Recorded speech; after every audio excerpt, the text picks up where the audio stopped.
যে মহান আওলাদে রসুল এর আলোচনা শুনলাম, ওনার জীবনীটা কিন্তু দীর্ঘ জীবন না, 50-এর নিচে বয়স ছিল না শাহাদাতের সময়, 45 বা 46 এরকম।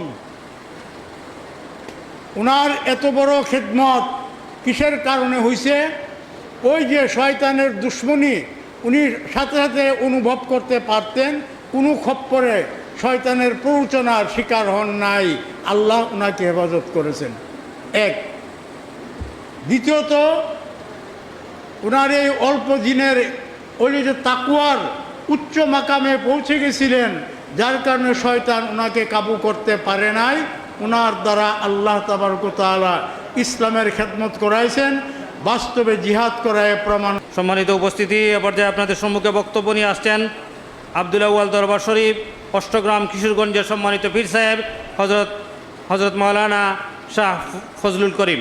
হজরত মাওলানা শাহ ফজলুল করিম সাহেবকে তার সংক্ষিপ্ত বক্তব্য রাখার জন্য সবিনয় অনুরোধ করছি।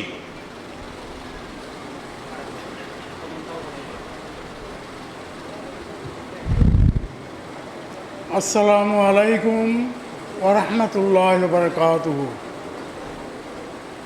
আউযু বিল্লাহি মিনাশ শাইতানির রাজীম। বিসমিল্লাহির রহমানির রহিম। আলহামদুলিল্লাহি রাব্বিল আলামিন ওয়াসসালাতু ওয়াসসালামু আলা সাইয়্যিদিল আমবিয়া ওয়াল মুরসালিন ওয়া আলা আলিহি ওয়া আসহাবিহি আজমাইন। আম্মা বা'দ। আউযু বিল্লাহি মিনাশ শাইতানির রাজীম। বিসমিল্লাহির রহমানির রহিম। ইন্নামা ইয়াখশাল্লাহা মিন ইবাদিল উলামা। মুহতারাম হাজিরিন, এখন তো অনুষ্ঠানের প্রায় শেষ পর্যায়ে চলে আসছি আমরা। আমি যে আয়াতে কারিমা তেলাওয়াত করেছিলাম, যে মহান ওলির আওলাদে রাসূলের শানে আলোচনা শুনেছিলেন, আমার বিশ্বাস ওনার জীবনে ওই যে ইন্নামা ইয়াখশাল্লাহা মিন ইবাদিল উলামা, যে আল্লাহ তাআলার ভয় একমাত্র আল্লাহর মকবুল আলেমদের মধ্যে পরিপূর্ণ ভয় বা তাকওয়া থাকে। আর এটা যিনি অর্জন করতে পারেন, তারা দুনিয়ার কোনো শক্তিকে ভয় করে না, তারা জিহাদের মাঠে ঝাঁপিয়ে পড়েন। আর এই তাকওয়া অর্জনে যার যত গ্যাপ থাকবে, সে যে কোনো অবস্থায় দমে যাবে। আমি আপনাদের সম্মুখে একটি কথা রাখতে চাই। কোরআন পাকে আল্লাহ তাবারক ওয়া তাআলা বারবার একই আয়াত বিভিন্ন জায়গায় বর্ণনা করেছেন, ইন্নাশ শাইতানা লিল ইনসানি আদুউম মুবিন। এটা তো উলামা একরাম জানেন। উলামা একরামদের উদ্দেশ্যে ওয়াজ করার যোগ্যতা আমার নেই, আমি মাফ চেয়ে নিয়ে ওনাদের জন্য বলি না, বিশেষ করে যুবক শ্রেণী এবং আমার নিজের জন্য বলি। যুবক উলামা একরাম এবং আমার নিজের উদ্দেশ্যে বলি, আল্লাহ তাআলা বারবার বলছেন কোরআন পাকের বিভিন্ন স্থানে, নিশ্চয় শয়তান মানুষের শত্রু, মানব জাতির চিরশত্রু শয়তান।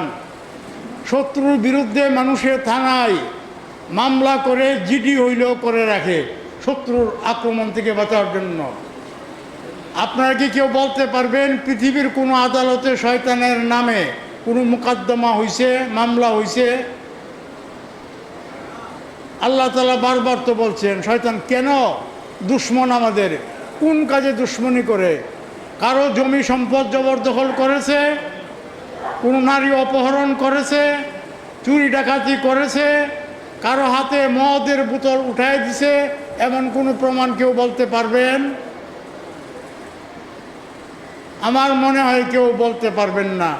নামাজ পড়তে গেছে, কাউকে পিছনে টাইনা ফিরায় নিছে মসজিদের কাছ থেকে, এমন করছে, এমন রেকর্ডও নাই। তো শয়তান দুশ্মন কিভাবে, শত্রু কিভাবে মানব জাতির হইল?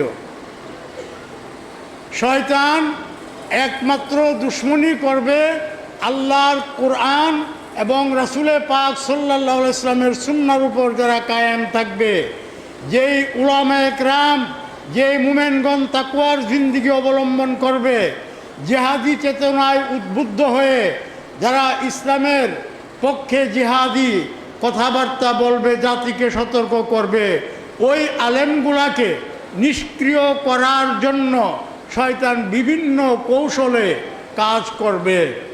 যেমন প্রশংসার মাধ্যমে অনেককে দমায় দেওয়া যায়, সমালোচনা, তুহমত, অপবাদ, এইগুলো যদি কারো ব্যাপারে কেউ ব্যবহার করে, দেখবেন যে অনেক দুর্বল চিত্তের মুজাহিদ আলেম তারা দুর্বল হয়ে থমকে যায়, আর সমালোচনার ভয়ে এই লোকটা সামনে অগ্রসর হয় না। এটাই হইল শয়তানের দুশ্মনী করার একটা বড় হাতিয়ার। আমি এক পীরের দরবারের বিরুদ্ধে দীর্ঘ 8 বৎসর, যা প্রায় 36 বৎসর আগের কথা বলছি, দীর্ঘ 8 বৎসর তার দরবারের কর্মকাণ্ডের অপকর্মের বিরুদ্ধে ওয়াজ নসিহতে বক্তব্য রাখছি, চ্যালেঞ্জ করছি। তারপরেই পীর ওয়েলিং করছে আমাকে, বলতো যে অলি ইবনে অলি, ফজলুল করিম একজন অলি ইবনে অলি। আমি তখন এই আওয়াজটা শোনার সাথে সাথে বারবার ইস্তেগফারে লিপ্ত হয়েছি যে এইটা যদি বদ তাসির আমার কালবে পড়ে, আমার দ্বারা আর জিহাদি বক্তব্য রাখা, বিদআত শিরকের বিরুদ্ধে বক্তব্য রাখা সম্ভব হবে না যদি তার এটাকে আমি গ্রহণ করি। হয় আপনাকে এরকম সামনাসামনি প্রশংসা করে দমন করে দিবে। যুবক ভাইরা, উলামা একরাম যারা আছেন, আপনারা স্মরণ রাখবেন, আমাদের তো বেলা শেষ পর্যায়ে, স্মরণ রাখবেন, সামনাসামনি প্রশংসা করে আপনাদেরকে দমায় দিবে, অথবা সমালোচনা যেন শয়তান এই প্রভাব আমাদের মধ্যে বিস্তার ঘটাইতে না পারে। আল্লাহ তাআলা আমাকে, আপনাদেরকে, ভবিষ্যৎ প্রজন্মের সকল উলামা একরামকে যেন আল্লাহ তাআলা এই জিহাদি প্রেরণার উপর কায়েম রাখেন, তাদেরকে যেন পথচ্যুত না করতে পারে।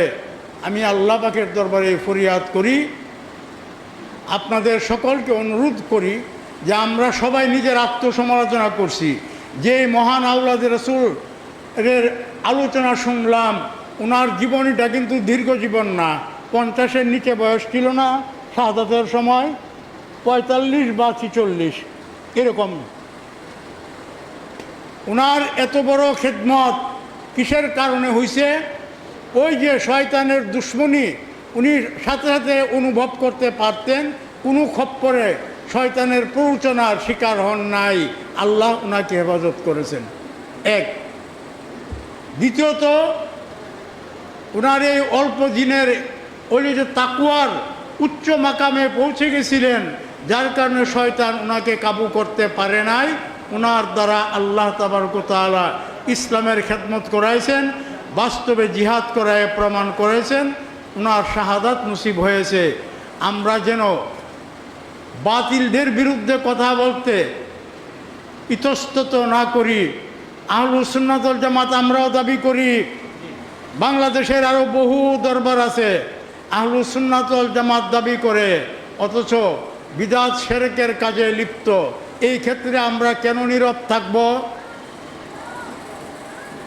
তখন এই ক্ষেত্রে আমরা কেন নীরব থাকব? বহু দরবার আছে না, গান বাদ্য হয়, নারী পুরুষ একসঙ্গে মিলাদ কিয়াম করে, এমন দরবার খুঁজলে বাংলাদেশে পাওয়া যাবে না। মাজারে সেজদা অহরহ চলছে, পীর সাহেব নিজে সেজদা মাজারে করেন, আবার পীর সাহেবের পায়েও সেজদা করে। এরকম দরবার কি বাংলাদেশে খুঁজলে পাওয়া যাবে না? কিন্তু তারাও আহলুস সুন্নাত ওয়াল জামাত নামে পরিচয় দিয়ে নিজেদেরকে প্রচার প্রসার করে। অতএব যদি আমরা তাদের ক্ষেত্রে নীরব থাকি, তাইলে কিন্তু আমাদের সংখ্যাগরিষ্ঠতা হ্রাস পাবে, সংখ্যাগরিষ্ঠ হইতে পারবো না। আল্লাহ তাআলা আমাদের সকলকে এই সমস্ত ওয়াসওয়াসায়ে শয়তান থেকে হেফাজত করুন। আল্লাহুম্মা আমিন। আসসালামু আলাইকুম ওয়া রাহমাতুল্লাহি ওয়া বারাকাতুহু।